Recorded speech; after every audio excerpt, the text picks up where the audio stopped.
Waycross presents an election forum for Northwest Local School District's Board of Education. There are 7 members running for 2 seats.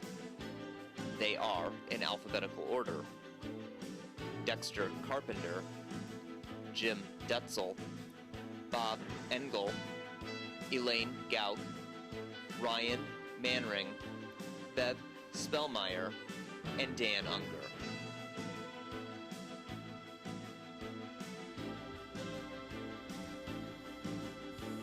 And good evening. I'd like to welcome you to yet another Waycross Election Forum. This for Northwest Board of Education.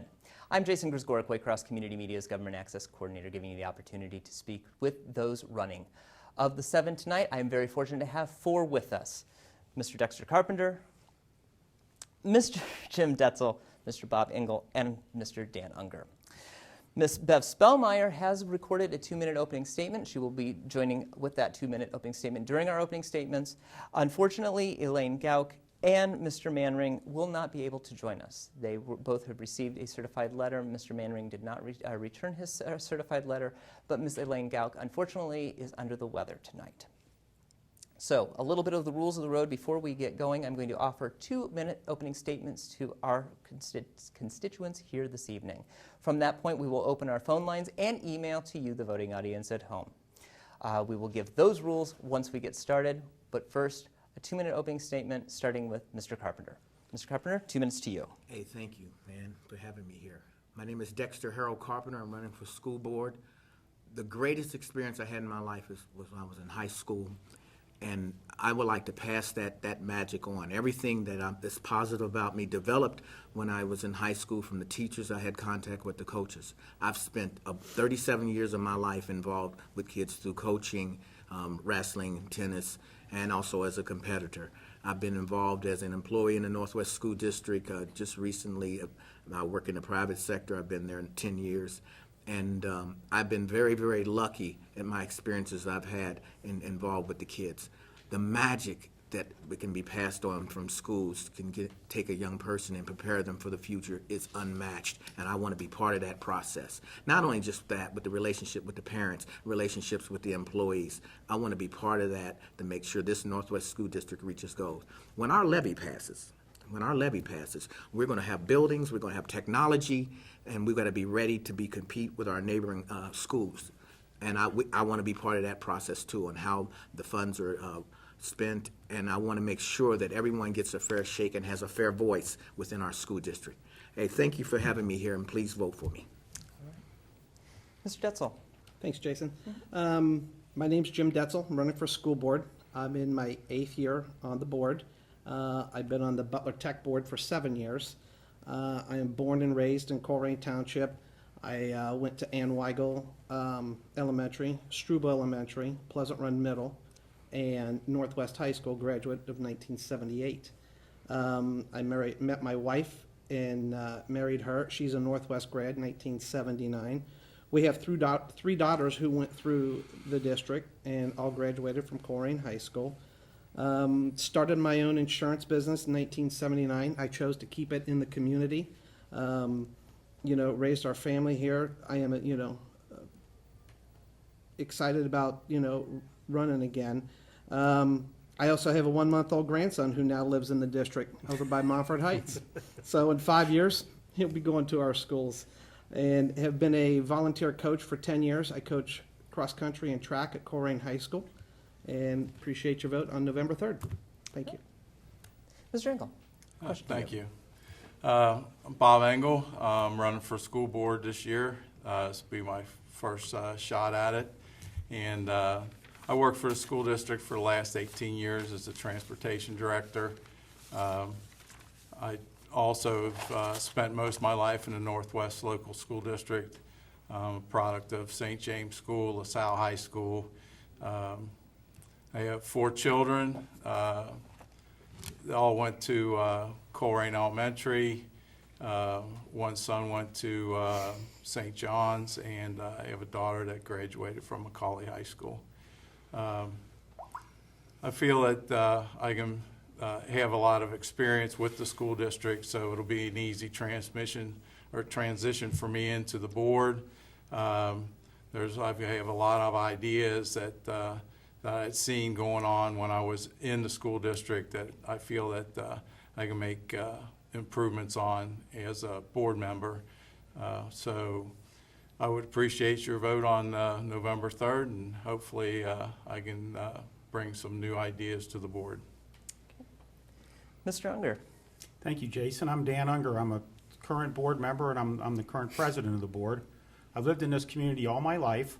I've been married for just over 25 years, and we have two children that are in college. One is at the University of Cincinnati, and the other one is up at Ohio State.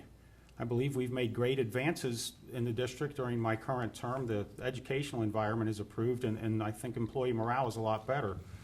We have recently had a lot of new teachers that have come to us from other districts because of the better working conditions.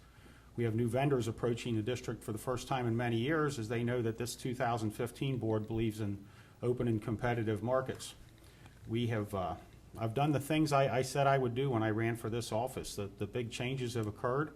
Our new superintendent, Todd Bowling, is providing some very solid leadership, and our new treasurer, Amy Wells, has done beyond a super job. She's really done a lot to bring us into compliance with current rules and standards. One of the things I said I would do when I ran for this board is to try to get our detailed financials in a searchable database, and coincidental to that, the state treasurer Mandel came up with ohiocheckbook.com, and I'm very proud that this board unanimously made Northwest Local School District the first of 612 school districts in the state of Ohio to have our detailed financials in a searchable database. I would encourage everyone to take a look at it. I appreciate the opportunity I've been given. I'd love to get your vote on November 3rd, so please vote for Dan Unger for school board.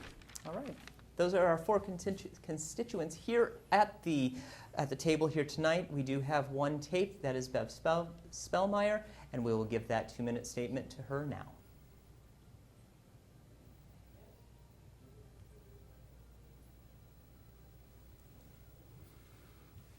Thank you very much for having me today. To answer the question, why are you running for the Northwest Local School Board?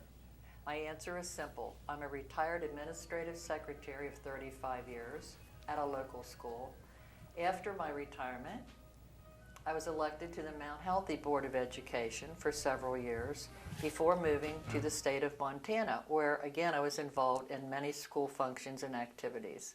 I have always been interested in school activities, trying to help any way I could, volunteering and putting the students first.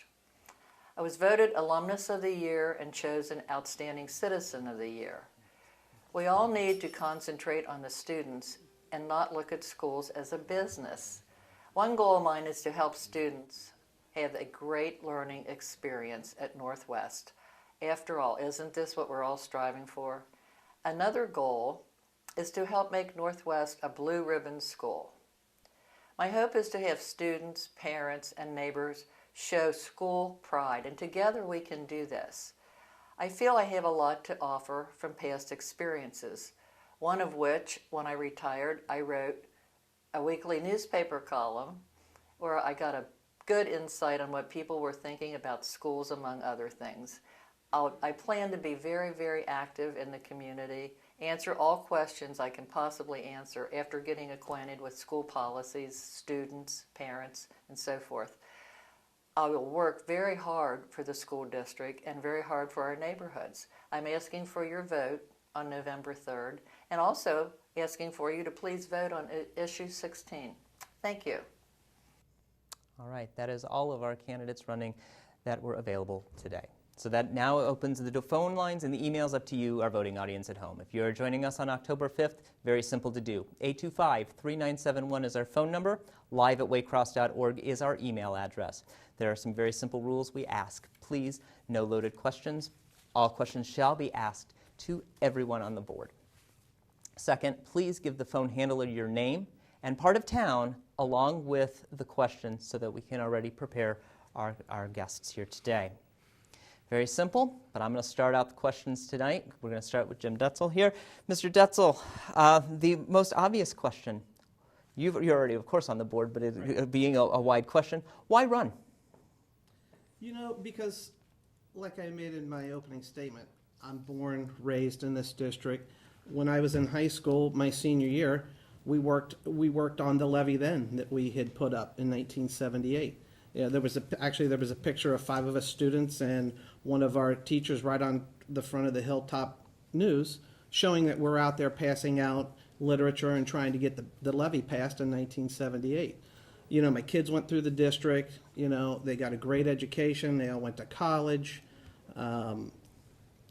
You know, it's a good place to live. You know, I have my business here. And, you know, and I, like Dexter said earlier, I like being with kids. You know, I've coached for 10 years, volunteer coaching. You know, I coach cross country and track over at Corning High School. And that's why I want to continue. All right. Mr. Engel, same question to you.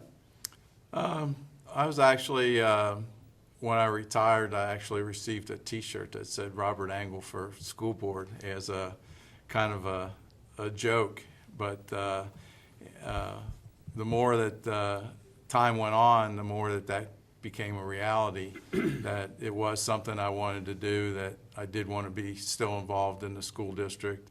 I had plenty of ideas when I was the transportation supervisor, a lot of things that I brought to the table, saved the district lots of money, and I think I can do that again, you know, as a board member, even more so. So, you know, once again, just like Jim, I'm a product of Coleraine and Green Township.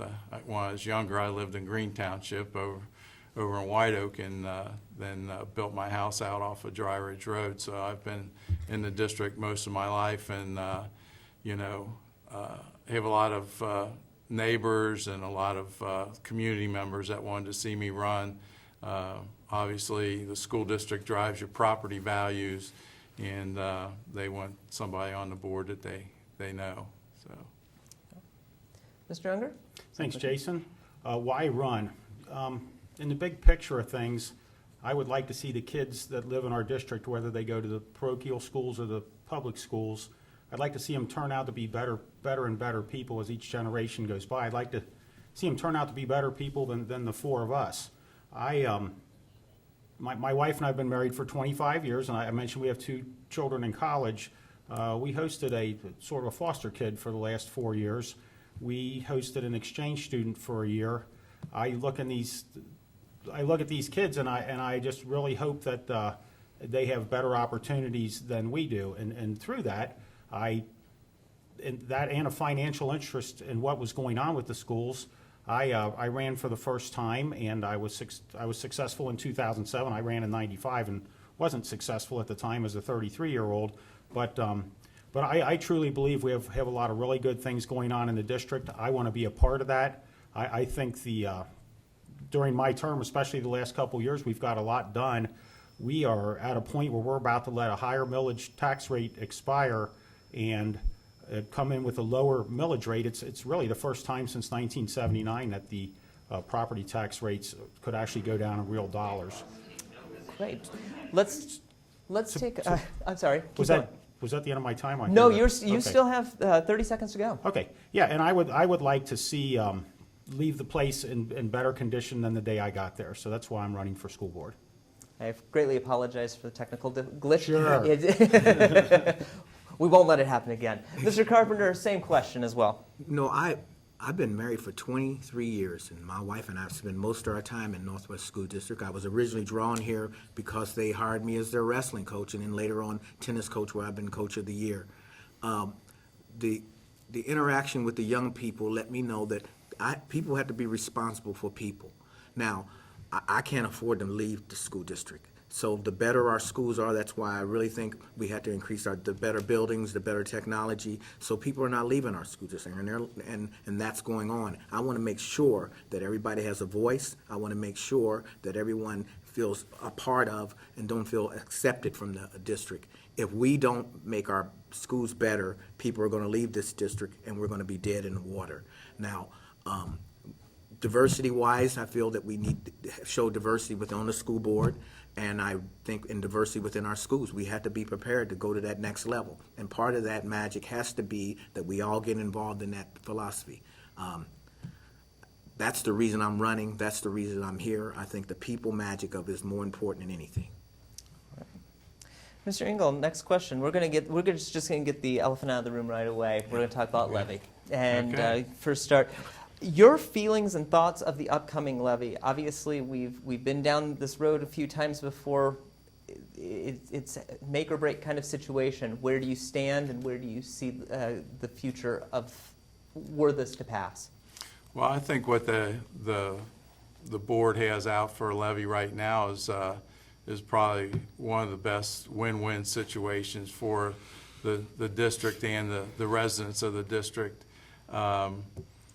Several years ago, probably 4 or 5 years ago, they had a building committee that involved the community and district employees. And at that time, the committee was led by one of the higher-ups in the district. I'm not going to mention any names, but his idea was to redo the 2 high schools. At the final decision, they asked if anyone had any other ideas. And I said that I thought that the elementary schools were where we needed to focus the most, because that was our need at the time. They're the buildings that are in the worst condition. Their idea for the high schools was that everybody that were parents would have buy-in to that, because eventually it would all get to the high schools.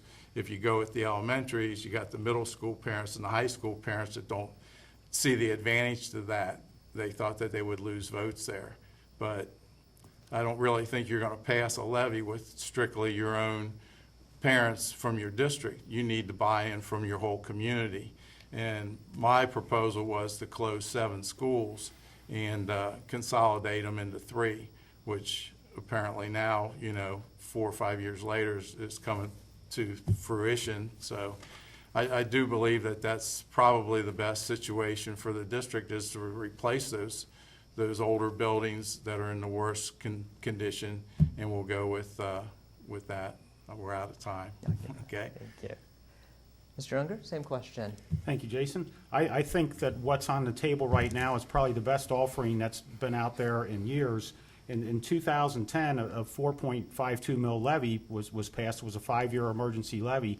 This current board is allowing that to sunset. We did not vote to put it back on, and that will go off your property tax bill on December 31st, 2015, no matter what happens. What we've brought back is a 3.82 mil levy, with 1 mil going to operations and 2.82 mils going to fund a bond. We are going to take $10 million out of our cash balance and put that towards the construction of new schools, which is money that we'll never have to pay interest on. It's just money that we've saved through some different programs over the last few years. So we have that $10 million to throw into it, and we're going to borrow the rest of it at a very low interest rate. As anybody who pays attention knows, the Federal Reserve hasn't raised interest rates in 7 consecutive years now. And as far as a good time to do this, I think now's probably the best time in the economic cycle to do it. A lot of folks, myself included, on the last round, don't want to support more operating dollars. This particular levy, with most of it going to construction of new schools, these are community assets that are going to be around, that are going to, if a new building's built, you can figure the neighborhoods within a half a mile to a mile of it, you're going to have new families with young folks moving in. The census shows that a lot of Colerain Township, the 4 of us are probably the median age of folks that live here. We need to do something to get some new families with kids moving into the district. And whether or not you're currently using the schools, this is a sort of a once-in-a-generation opportunity with these current interest rates to actually do something that most of us agree on and construct some new schools. So thank you, Jason. All right. Mr. Carpenter, same question. Well, there's no question. I worked as a custodian in the school district, and Mr. Engel, I both worked in the school district, and we were on the ground level down as a bus driver, and we both know how these buildings look. We know how our equipment look, and we have to increase our technology. Trust me. I understand that things are tight for everyone and everything, but this levy, it has to pass. We need to have new buildings. We need to increase our technology. And since our numbers are dwindling, we have to consolidate some of those schools, and that's going to take funds. I would be the first to apologize to say, hey, whatever strain anyone would get under these levies, but we have to pass these levies. People are leaving the district because our buildings are not, and our technology is not competitive. I personally, my daughter graduated from public school, and this is where it has to happen. I work in the private sector, but not everybody can go to the private sector. And so we have to have these buildings ready to do the business at hand. No question. Mr. Detzel, same Yeah, question. Jason, I've been working on these school levies, like I said earlier, since 1979 when I was a senior at Northwest High School. And I just, this is a good thing for the district. It's going to lower taxes. We're going to build 3 schools. We're going to, rehab the other 5. We're going to close a couple of schools. We're going to save tax dollars. When you come into a community and you have new schools and schools that, have been rehabbed, your property taxes or your property values are going to go up. I mean, I would be willing to bet that 95% of the people out there, their most important asset is their house. So I mean, this is a win-win for everybody in this school district. We can put the levy on, we can get operating money, and it can lower your taxes. As long as I've been alive, I don't recall anybody ever had putting up a levy and it's going to lower taxes. So yeah, this is a huge levy, and I think the board that's sitting right now, we have done a good job trying to figure out a way to save money for the community. We go from a 4.52 emergency levy, to do 2.82 mills like Dan had said, for the bond and a mill for operating, and you're going to lower taxes. I think that's the big thing and the most important thing out there for the community. And it's going to draw in new people. You have new schools in the district. You're going to say, hey, I want to go to Northwest. They've got new schools. They've got the new technology. And it's a win-win for our community altogether. Thank you. All right, Mr. Unger, unfortunately the bad part about the coin is this happens to fail. Where as a school board member were you to be elected? Where do you go from there? Well, we would probably revisit the issue and find out why it failed. Back in 2012, I had motioned for a smaller bond issue of 2.0 mils, and at the time, it was a different climate with different board members. I didn't have any support on that. He was mentioning something. I would say we would have to revisit the issue and find out, what we could do to convince people that it was a good move to move forward with a couple buildings. We had an issue on in May that did not pass, and we've come back with something that's a little bit less, and it's our hope that this would pass. It is actually in real dollars less than you're currently paying, and so my answer to the question is we would revisit the issue, and analyze what went right and what went wrong. Mr. Carpenter, same question. Well, that would be devastating, but we would have to make adjustments. And one of the main thing obviously we'd have to do is make adjustments with the buildings that we have and with the funding that we have. Obviously the main thing is to take for the reason we're opening the door. The reason we're opening the door is for the kids and education. So obviously teachers will be high on the list, and coaches, because of the spirit you get from being involved in sports, and you got to get the kids there. So the bus drivers, I mean, we'd have to take our funding and look at it in a different way and put it in the lifeline of the school and what is important. And that's what, if I'm on the board, that's what my energy would be put in. I would try to relook to find out how we can convince people to pass a levy, but the first thing we'd have to do is make sure the bloodlines of the school is working through those areas. Mr. Detzel? Jason, if this levy passes, this will be a disaster for our district. I really believe that. I mean, we're going to come up with, we're going to lose $6 million in tax money if we don't do this. And you hate to say it, but you'll cut teachers, you'll cut secretaries, you'll have to cut a lot of stuff that we've worked very hard the last 8 years, in preserving. We got the teachers, they have a contract together. We just signed a 3-year contract with the bus drivers. Things are going very well in our district. We've got this levy up here, that's not going to cost our taxpayers any additional money. I hate to think if this doesn't pass, what we'll have to cut in this district. All right. Thank you. And Mr. Engel?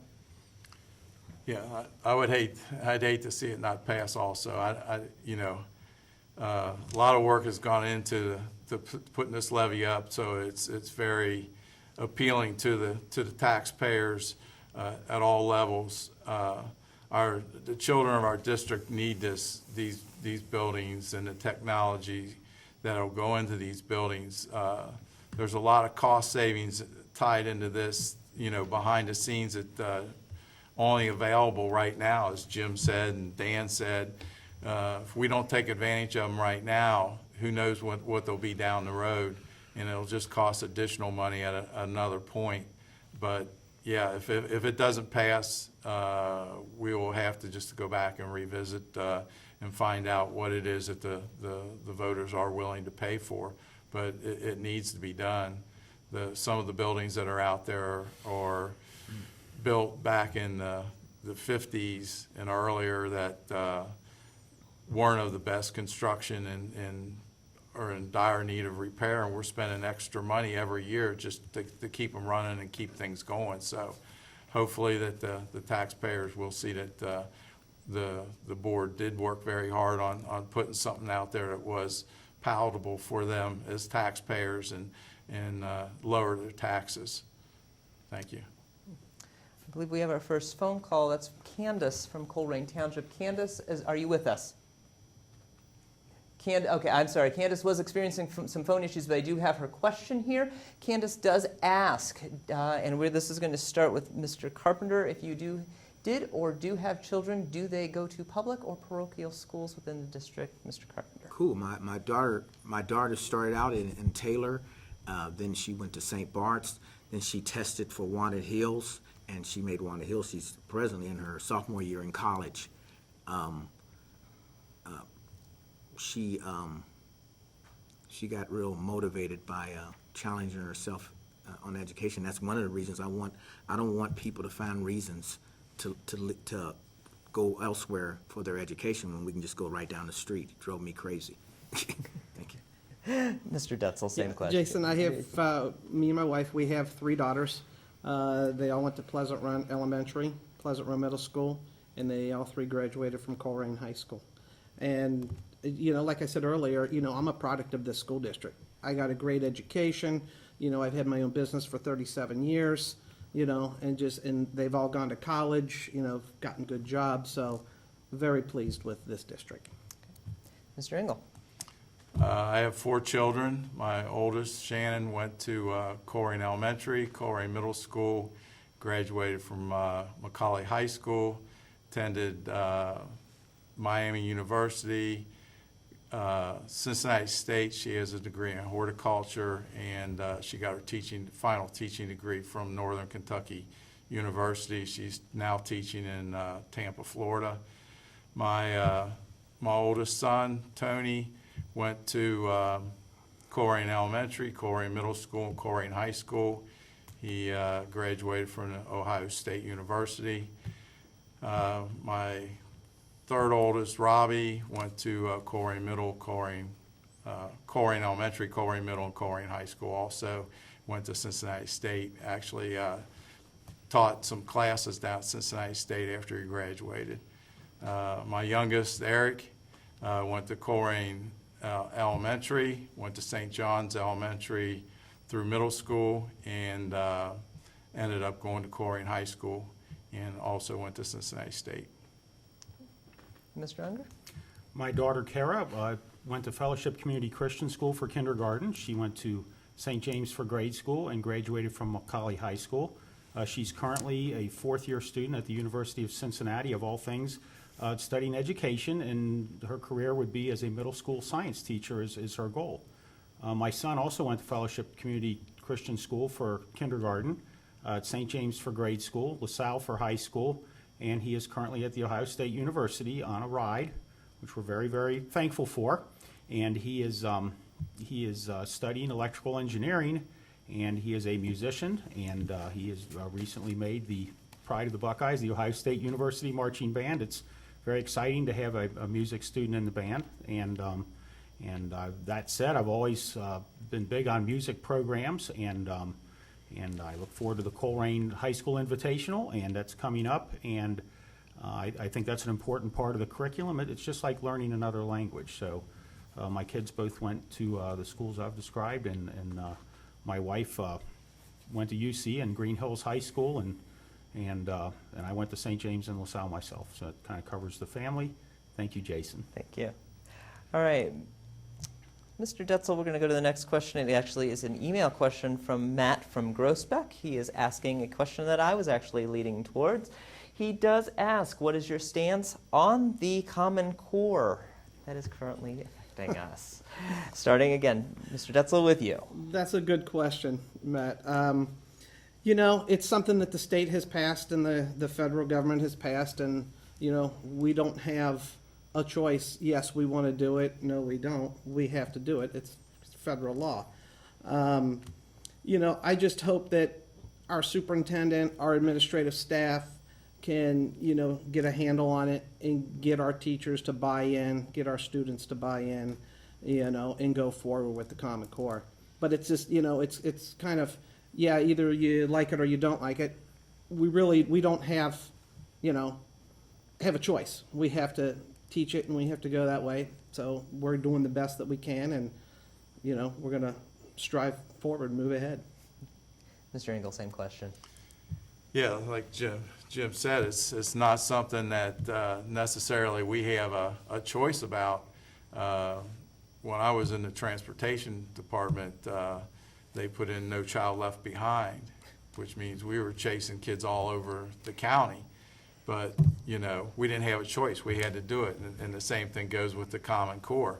You know, it's put out there, you know, you're mandated, you have to do it. Do we necessarily agree with everything that's in it? No, because, you know, my stepmother was a teacher, and she taught in the district for 28 years.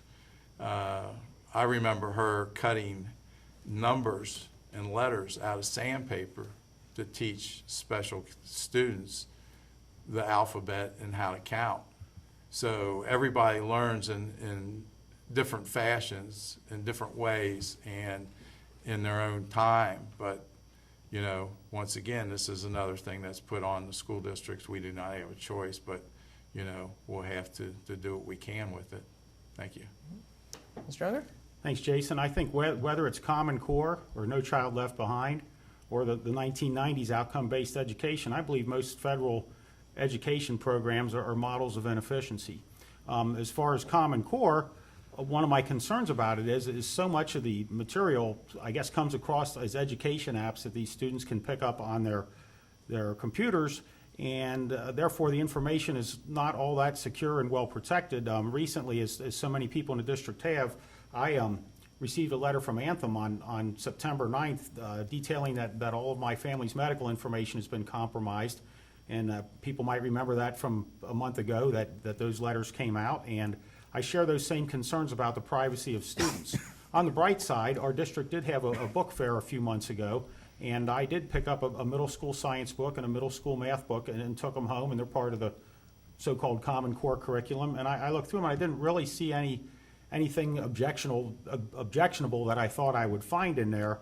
So I don't necessarily know it's so much a problem with the books and some of the educational materials. My concern is the way it's administered and the lack of security controls over the information. Not that there's a lack of security controls, it's just they have a very short history of having positive security on a lot of these federal programs. I think recently the Social Security Administration was hacked also. And it just concerns me when you have unaccountable federal level people in control of so much private information. So that's my objections to Common Core. Mr. Carpenter? I'm a graduate of Deer Park High School, 1973. Actually, I got recently inducted into the Hall of Fame there, November 14th. One of the things I remember about school and what I have a problem with Common Core, my teachers made sure I got it. I think sometime in our age of technology, there's an insensitivity toward the people part of it. My English teacher pushed me and said, "Mr. Carpenter, your reign in Spain lies mainly on the plain." I think some magic is going to be lost if we don't let the teachers. We have some great teachers in our district. They worked with me as coaches, and they have an energy and a spirit that I hope doesn't get lost in our spirit of being technically sound.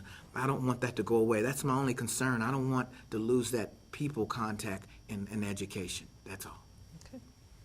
Mr. Engel, this question comes to you first. We're talking about, obviously, the Common Core, the new blossoming of new educational ideas, and we've seen in the district of the ideas of computer-aided learning and other things of that nature. Is that where the district is going, and do you see that future taking that technology and moving our district forward? I do believe that there is going to be a push towards technology, and that's the way the whole world's running right now. It's just everything that's new today is old tomorrow. So yes, I do believe that the district needs to continue to move with the technology, but as Dexter said, we don't want to move so fast with technology that we lose the touch of what we're actually there for, is the students learning and actually getting it. I really struggle with the state testing, that the teachers spend too much of their time, and I hear this from the teachers that I talk to. They're more concerned with getting the students to memorize the answers to the test as they are actually teaching them how to function and use the knowledge that they're being given. And I think that that's something that we need to work hand in hand as we move the technology into the schools, that the teachers are more involved with it, so they have a say of what happens to the technology as it comes in, so that they can still stay focused on getting the students to comprehend, and be able to use the knowledge that they gain in the real world once they leave the school. So hopefully that as we move the technology in, we do not lose the human factor. Mr. Unger. I think that a few years ago, our district moved to some blended learning labs in the high schools, and we're able to bring in a lot more information from a lot of different sources by using technology and access to different things you can find on the internet, most of it good.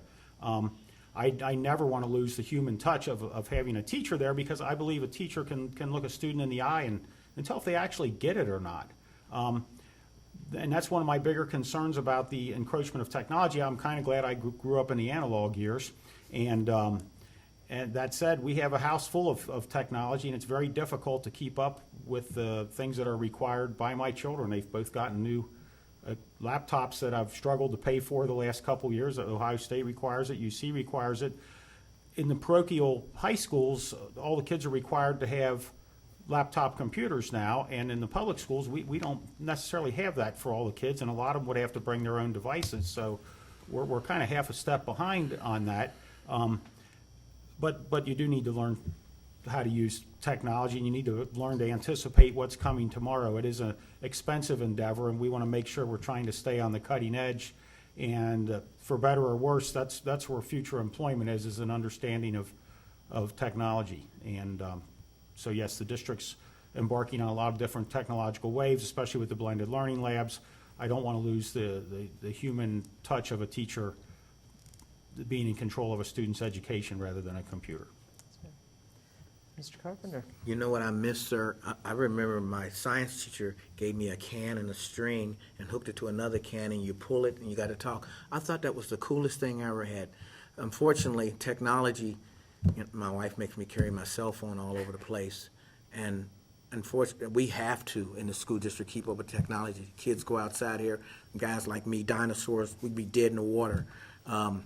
I would say that there's some positives and negatives to technology, and guess, I'm a people person. I still miss the touch. I miss the communications, the interaction, and I know when you bring technology, it gets lost. A friend of mine took me fishing. He had all this radar and all this, where the fish were and all that. I just cast out, caught a fish. I think he's losing some magic there than the fun. But we have to keep up with technology. They're going to go out in this world, and they're going to have to be ready. And we have to we're obligated as a school to have them prepared. Mr. Detzel. Yeah, Jason. what the other three gentlemen said, I agree wholeheartedly. I mean, we have to move forward with the technology. You know, that's why we provide professional development for our teachers, for our administrators, so they can get up on the new technology that, you know, we want to teach for our kids, you know, and move forward. You know, but we have 9,200 kids in our school district. You know, if you know, I tell you, you know, your son's got homework, you know, pull it up on the computer, and you don't have one at home. Not everybody has a computer or a cell phone. I know that's hard to believe out there in today's society, but, you know, that's a problem, you know, that we're going to have to address, you know, with technology, you know, moving faster and faster and faster and faster. It just, you know, we've got to make sure that our kids, you know, can get that technology, you know, if they have homework, you know, and what can we do to help those kids, you know, in our district, you know, that need that. But yeah, the technology train is rolling, and it's going to continue on and continue on. So, you know, we just have to do the best we can, like I said, you know, with our professional development for our teachers and administrators, and try and tackle it that way. We are running about 15 minutes to go, so if you are joining us on October 5th, please give us a call, 825-3971, or live at waycross.org. All questions will be answered, as you can see, by Candace's as well as Matt's email. Mr. Unger, next question coming to you. The board is one sovereign entity. However, there is a captain among them, and that is the superintendent. How do you stand behind him, especially when you are giving the items you're giving, like a levy? Where does a board, how does a board get behind a good leader? Well, we have our two top people in the district are our superintendent, Todd Bowling, and our treasurer, Amy Wells. I've been fortunate enough to be in a part of the process that hired both of those folks. I think Todd provides good, solid leadership. He grew up in the district. He was at Northwest High School. I thought he did a lot of really good, positive things to get Northwest High School on a really good track. He has served time as the business manager for the district and been involved in a lot of different things, and I fully support the path he's taking us on. You don't have to second guess what Todd is thinking, and he's a very decisive type person. Mrs. Wells came to us with 11 years of experience in the state auditor's office and 12 years of experience as a treasurer at a smaller district on the other side of town. And the way she runs the treasurer's office is phenomenal. She's really brought us up to date on a lot of the current accounting practices and has us in compliance, and has cleaned up some things that needed to be cleaned up in the office, and has taken the time to get us online with the new statewide searchable expenditure database. And I fully stand behind our decision to hire both of them, and I think they're both doing a fantastic job. And as a board member, I've supported the things that they've wanted to do, and I've taken their advice on a few things and changed my mind once or twice on those things. So I support both Todd and Amy. Mr. Carpenter. Well, basically, whoever we bring in those positions, because they're the real professionals of our community in reference to running our community. Our review process, we set goals for our superintendent, and we set goals for our treasurer, and then doing our review process while I'm on the board. And if they follow one of them, I would support them all the way. I think because of their education background, we would have to trust them a lot. So when we screen through, like they did with Mr. Bowling and our treasurer, when we screen through them, we got to make sure they can do the job that they're going to. It doesn't matter who's the treasurer or the superintendent. Make sure they can do the job, make sure they're professional, and that their spirit is toward developing our young people to reach that next goal. And as on the school board, that's our job, is just to get the best people in those duties. Mr. Tetzel. Yeah, Jace, absolutely. I stand behind our superintendent, Todd Bowling. Absolutely, he knows what makes this district tick. He graduated from Northwest High School. He grew up here in this district. He knows it. You know, that's a board member's job. We hire a superintendent, we hire a treasurer, and make sure that the board policies that the board sets are followed. We don't hire teachers. We leave that up to the superintendent, the HR director, you know, along with Amy Wells. I mean, she just came out, I don't know, it was 2 weeks ago. She just refinanced the bonds from Moffett Heights Elementary that was built back in '98, I believe it was, and saved the taxpayers $962,000. You know, we have saved, we did that in '05 and we did it here in 2015. We saved the taxpayers just by having good treasurers in there, knowing what they're doing, saving $1.9 million, you know, for the taxpayers. So absolutely, I stand behind our superintendent and who he has hired. He's got a new administrative staff in there, and they seem to be, you know, going full bore, you know, making changes, good things for our district. Mr. Engel. Me and Mr. Bollinger actually will be on the flip-flop if I get elected. He was my boss when I was at the transportation office, and he was a business manager. I reported directly to him as the superintendent. He'll be reporting to the board. So my relationship with Todd was really good when I was in the transportation department. I would not expect that to change when I was, you know, a board member. Todd is very direct. Like Dan said, you never have to worry about what's on his mind. He gets things done. When you take problems to him, he's very swift in coming up with solutions and addresses things right away. He does not like things to linger. So he's very easy to work with because, you know, he is so direct and that you can talk to him, and he accepts ideas very well. Many things that we had asked him for that had gone not taken care of, let's say, and he got things done as a business manager for us. Recently, we just bought, you know, the district bought 2 vans to reduce some of the outside labor costs that we were chasing. As I spoke, we were chasing down students all over the district. It's much easier to go out and get those students when in a van than it is in a big yellow school bus. So it's a big cost savings to the district, and I mean we're talking about we're going to haul in hundreds of thousands of dollars by just those 2 vans alone, and I would look to see more of those in the future. So yes, me and Mr. Volling have a very good relationship. Thank you. Okay. We're going to go to an email question. This is coming from Josh from Groesbeck. He asks, and this is coming to Mr. Carpenter first, aside from the excuse me, aside from the fact of the faculty issues being addressed by the levy, what do you think is the biggest problem in Northwest School District, and how do you propose to solve it? Well, our district is rapidly changing. I actually had a discussion with Mr. Densel about it at a football game the other day. Our demographics is changing rapidly, and it's from economics, flight from different other school districts and everything.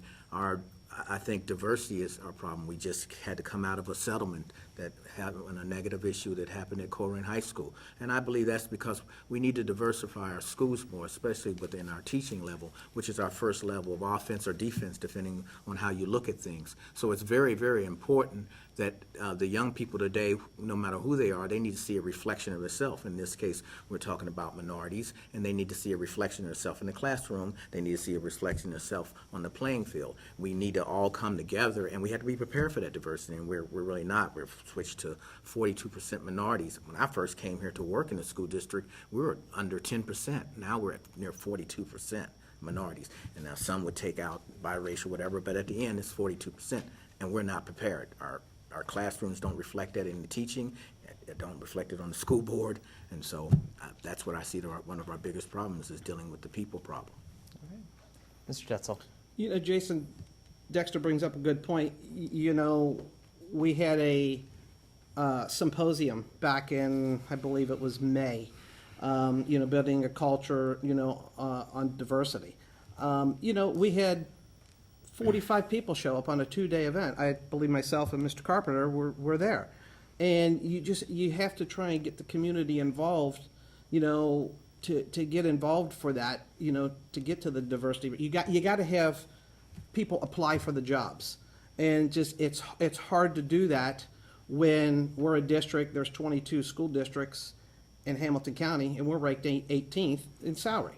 So, you know, you have, you know, an African American come out and look for a job, and, you know, they teach history in the Northwest District, and they can go to 7 or 8 neighboring districts and make another $10,000, where they're going to go. They're going to go where they can make more money. That's what makes it difficult, when you're talking faculty and diversity. It's just something we have to work very, very hard at, to get people to come to our district. And that's the thing with, I think it's a huge thing to get this levy to pass, because everything revolves around money, as we all know.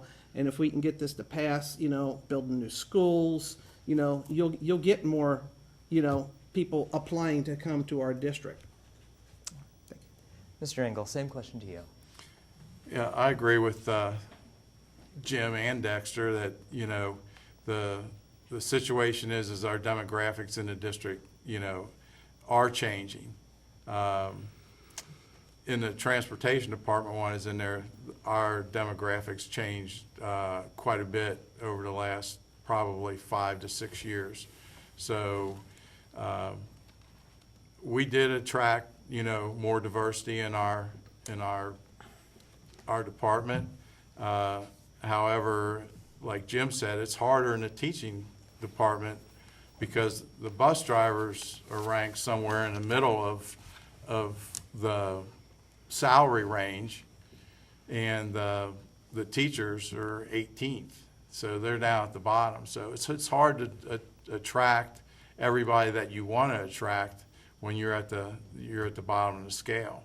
And as Jim said, the levy is key to us moving forward with diversity and moving forward with the district and getting the students the best education that we can, regardless of what their diversity is. So hopefully that the levy will pass, and we'll be able to move forward and try to address these issues in the future. Thank you. And Mr. Unger. Jason, I think the biggest challenge that our district faces, and the biggest place where there's room for improvement, is the level of parental involvement in the education of their children. It's nice for a kid to come home and their parent has some type of idea what they're working on in school. Nowadays, in a lot of families, one or both parents are working all the time and not home to ask. But as board president, I have my cell phone number on the district website, and I don't get as many calls as you would think, but some of the parents that call with particular issues, I often want to ask them, so what's your kid working on in school today? And I'm afraid to ask that because I'm reasonably confident that they don't know the answer to that. So the place for improvement is and the place that's going to get us better reading results and math results is to have parents that become just a little bit more engaged in their child's education. The challenges that are laid out for some of our teachers, some of the kids come in well prepared, eager to learn, have a lot of support at home, and some of the other kids, through no fault of their own, don't have that same level of support. Anybody that wants to volunteer or be a tutor or host a sort of quasi-foster kid in your own home, kind of like we did, and I learned a tremendous amount from that experience. The impact you can have on a child's life by being involved in their life, whether it's through Boy Scouts, which I'm an assistant scoutmaster, or whether it's in the schools. I know Jim does a lot of work with the kids on the track team, and it's probably so much more than track. He's probably one of the few sounding boards those kids have in their lives. And so I think the biggest place where there's room for us to improve and grow and have better results is to have parents and other adults more involved and more knowledgeable about what's going on in the schools. That's my answer. Thank you, Jason. No problem. Well, believe it or not, we have made it to the bottom of our hour, and unfortunately, because of that close time span, I can only give you 30 seconds for a closing statement. So, starting with Mr. Unger, 30 seconds to plead your case. I have certainly enjoyed my time here on the board. It's been wonderful to see some of the great advances that we've made. I've lived here my whole life. The funnest thing I've ever done has been at board president. It's the occasion to hand out diplomas at graduation. Not everybody ever gets to do that. The look on some of these kids' faces is awesome. And to see them grow and move on with their lives is great. So Dan Unger, appreciate your vote on November 3rd. Thank you. Perfect. Thank you. Mr. Engel, same thing. Okay. Yeah, I enjoyed all my years I was in transportation. I look forward to getting your vote on October 3rd. I'd like to spend some time on the board and have that same experience and help out any way I can to the community. I'm very willing to listen to anything that the community has to say, and I'd like to serve them the best way I possibly can and get the students their best possible learning experience at our schools. Thank you. Perfect. Mr. Detzel. Thank you, Jason. I just wanted to thank everybody that's tuned in tonight, and hopefully you'll vote for me on November the 3rd. I've been on the board for 8 years, been on the Butler Tech board for 7 years. We've done a good job, and I think we've done a good job putting up a levy that we need to pass. Absolutely, we need to pass that. It's going to lower taxes. We can build new schools, rehab our other schools, and please vote for me November 3rd and vote for the levy. Excellent. And Mr. Carpenter, round us out. Please vote for Dexter Harold Carpenter for the school board. People first. We'll have all the trinkets and everything going on in the building. We'll have technology and fancy new buildings, but humans count first. Don't lose the people touch. I'm bringing the people touch. Thank you. Again, thank all of you for joining us. I greatly appreciate giving your time. I also want to thank Candace, Josh, and Matt for their emails and phone calls, and of course you at the voting audience at home. We hope that we gave you enough information, but if you need more, you can always check our other Waycross election forums so that you are ready to go out on November 3rd and vote starting 6:30 a.m. Make sure you do that civic duty. If you need more information, of course, watch our forums, but also go to votehamiltoncounty.org for any other issues or candidates that affect you at home. I'm Jason Grisgork, Waycross Community Media's Government Access Coordinator, giving you the opportunity to talk about things that you need to know about the Northwest School District here on our forum. Thank you and have a great evening. Waycross takes no position on candidates or issues. We provide these forums so that our viewers may be better informed voters for the November 3rd election.